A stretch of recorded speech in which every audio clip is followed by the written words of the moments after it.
Greetings, everybody. I'm John Campea from Movie Reviews To Go, and this is my quick review of the new film, Immortals. Now, Immortals is one of these films that, when they first announced it, like a long ways back, it was first announced right around the time the Clash of the Titans was out, it seemed kind of like it was just a cheap knockoff copycat project.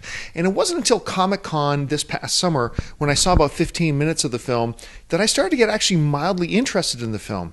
So is this just kind of a wasteful copycat film, or is it entertaining? Well, a bit of both, but I'm going to say it's more entertaining. Let's look at the good and the bad. On the good side, Henry Cavill gives, I think, a terrific performance in an action lead. Look, like most people, I haven't known much about Henry Cavill. I never watched the TV show The Tudors, and I never really heard his name much until he became cast as the new Superman.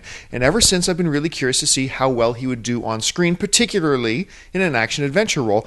And I'm happy to say I think he carries the film really well. I think he's got a great on-screen presence. He's got a great sense of intensity about him. And when he was on the screen, he legitimately owned the screen. And now I'm really excited about seeing him play Superman, so that's a great thing going for Immortals. The other good thing about Immortals is the fact that it has terrific action. Look, you always hear me say that a comedy can be forgiven a lot of its flaws if it at least is funny and makes people laugh. Well, the same sort of philosophy can be applied to action films. A lot of flaws can be overlooked in an action-adventure film if you have some larger-than-life characters and there's good action, there's good fights, there's good action sequences. If you do that, then the audience will forgive a lot of the flaws, and I think Immortals has some terrific action in it. Also, I'm becoming a big fan of Luke Evans. We recently saw Luke Evans in the absolutely abysmal nominee for Worst Film of the Year, The Three Musketeers, playing the Musketeer Aramis, but he stood as, I think, one of the lone bright spots of that movie in his performance in it. And playing Zeus in this film, I think, is terrific. He also has this great little subplot going, probably the most major subplot in Immortals, playing Zeus. There's this big philosophical struggle going on amongst the gods. The gods want to intervene and help humanity. But Zeus has this absolute law that there is a distinction between the gods and humanity, Olympus and Earth, and the gods are not to interfere.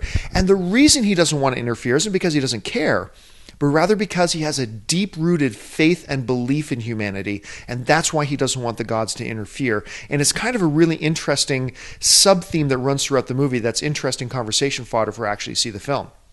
On the bad side of Immortals, I got to start with the side characters. Films are usually only as good as their side characters, and unfortunately in Immortals, the side characters are completely misused. Once you get outside of Henry Cavill and Luke Evans as Zeus and Theseus, you have this array of side characters that were pretty impotent, completely lacked any value and any importance to the story. They were just kind of there taking up space and weren't capitalized on and used, which is especially unfortunate since you had actresses like Frida Pinto and a guy like Stephen Dorff, who I actually really like, in these different side roles, and they just weren't utilized. Also on the bad side, Tarsem Singh directs the film, and Tarsem is already a director with a bit of a reputation for being a visual visionary, but a little bit lacking in narrative, and unfortunately that carries through to Immortals. Yeah, there's some great action and great visuals and a couple of solid performances, but overall the story is not solid, and it's not a well-told story, and that all falls right on the shoulders of the director.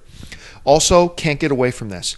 I'm a Mickey Rourke fan, and I know a lot of you are too, but there is no getting around this. Mickey Rourke's performance in Immortals is an embarrassment. Not because he's not capable or wasn't able to give a good performance, but you could tell from the first moment that Mickey Rourke was on screen playing the main villain, King Hyperion, that he just didn't care. He did not care one bit about this movie. He didn't give 1 ounce of effort in this movie. And as a Mickey Rourke fan, it was embarrassing. It's absolutely inexcusable, the performance he did. This was a classic just for the paycheck kind of role for him, I guess.